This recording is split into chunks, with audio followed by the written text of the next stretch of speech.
৮ ফেব্রুয়ারি স্থানীয় সময় সন্ধ্যা ৬টা ২৩ মিনিটে ক্যারিবীয় সাগরে আঘাত হেনেছে ৭.৬ মাত্রার এক বিশাল ভূমিকম্প।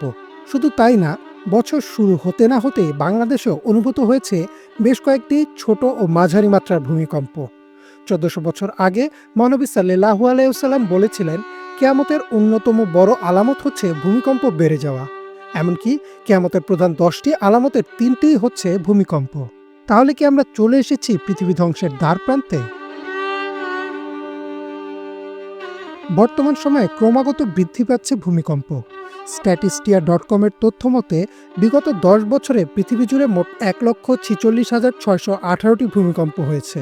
বিজ্ঞানীরা ভূমিকম্পকে প্লেট টেকটনিক ও ভূ আলোড়নের ফলে সৃষ্টি হওয়া স্বাভাবিক প্রাকৃতিক ঘটনা হিসেবে ব্যাখ্যা করেন। তবে কোরআন ও সুন্নাহর ভাষ্য মতে ভূমিকম্প শুধুমাত্র একটি প্রাকৃতিক দুর্যোগ নয়, বরং এটি আল্লাহর শক্তি প্রকাশ এবং কিয়ামতের অন্যতম আলামত। রাসূল সাল্লাল্লাহু আলাইহি ওয়াসাল্লাম ভবিষ্যদ্বাণী করেছেন যে কিয়ামতের আগে ভূমিকম্পের সংখ্যা বৃদ্ধি পাবে। তিনি বলেন, কিয়ামতের পূর্বে এমন কিছু নিদর্শন থাকবে, যেমন ভূমিকম্পের সংখ্যা বৃদ্ধি পাওয়া, সময় দ্রুত চলে যাওয়া, ফিতনার বিস্তার ঘটা, বিশৃঙ্খলা বৃদ্ধি পাওয়া এবং হত্যাকাণ্ডের আধিক্য। এই হাদিসের আলোকে বোঝা যায় যে ভূমিকম্প কিয়ামতের একটি বড় আলামত। রাসূল সাল্লাল্লাহু আলাইহি ওয়াসাল্লাম আমাদেরকে সতর্ক করেছেন যে যখন ভূমিকম্প বারবার ঘটবে তখন বুঝে নিতে হবে কিয়ামত অতি নিকটে।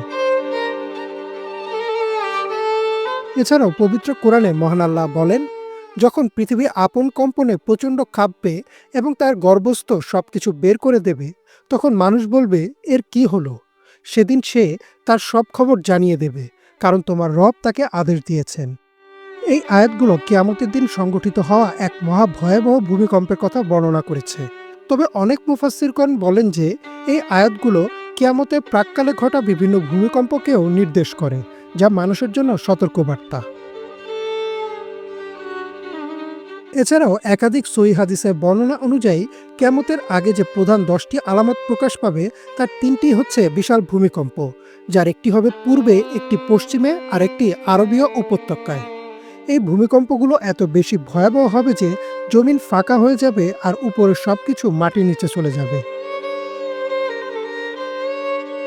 যদিও বর্তমান বিজ্ঞান ও গবেষণা বলছে টেকটনিক প্লেটের নড়াচড়ার কারণে ভূমিকম্প হচ্ছে আর পৃথিবীর জন্য এটি একটি স্বাভাবিক ঘটনা, কিন্তু ইসলামিক শিক্ষা অনুযায়ী ভূমিকম্প কেবলমাত্র ভৌত কারণের জন্য ঘটে না, বরং এটি আল্লাহর পক্ষ থেকে শাস্তি, পরীক্ষা বা তার শক্তির এক নিদর্শন হতে পারে।